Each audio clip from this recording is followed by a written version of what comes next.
বন্ধুরা, বঙ্গমায়ের রান্নাঘরে আপনাদের সকলকে স্বাগত জানাই। আজকে একটা অসাধারণ রেসিপি বানাবো, তবে আমি নই, বানাবে আমার মা। মায়ের হাতের রান্না অসম। যদিও পৃথিবীর সব সন্তানের কাছে মায়ের হাতের রান্না অসম হয়, তবে আপনাদের কাছে অনুরোধ রইল ভিডিওটা সম্পূর্ণ দেখবেন, ভালো লাগলে লাইক শেয়ার কমেন্টস করবেন। তো বন্ধুরা, চলুন জেনে নিই আমার মা আজকে কী রান্না করবে, করে দেখাবে। দেখতেই পাচ্ছ, এই যে আমার মা আজকে রান্না করবে। বন্ধুরা, আজকের আমি মৌরলা মাছের বাটি চচ্চড়ি বানাবো। এইটাতে আপনারা দেখুন, মা মৌরলা মাছের বাটি চচ্চড়ি বানাবে। এর জন্য কি কি লাগবে দেখে নিন।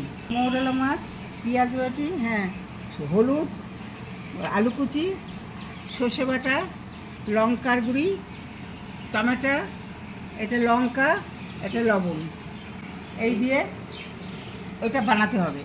তেল, তারপরে পেঁয়াজ কুচি, তারপরে হলুদ, তারপরে মাছ দিয়ে আলু কুচি,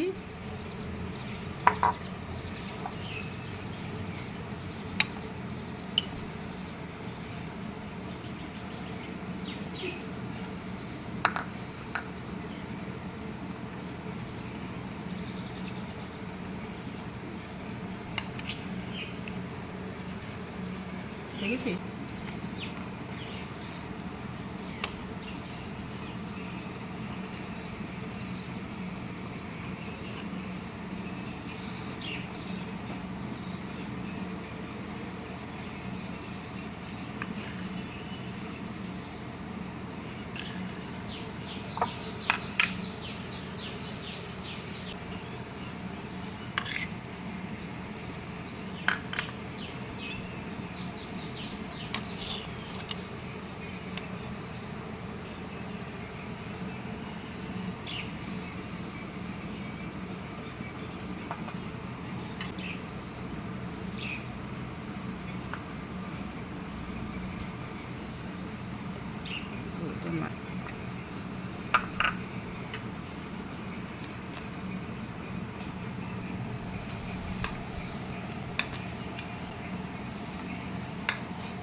এইগুলো মাখিয়ে নিচ্ছি, নিয়ে এটা কড়ার ভিতরে দিতে হবে, তাই তো?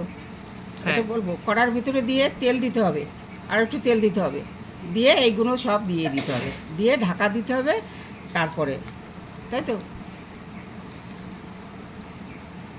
তারপরে হয়ে গেলে তখন সবাই ভাগ ভাগ করে দিতে হবে। সবাই গরম করে তেল দিয়ে কড়াইটা গরম করে কালো জিরে দেবো, দিয়ে এই মাছগুলো ওর মধ্যে তুলে দেবো।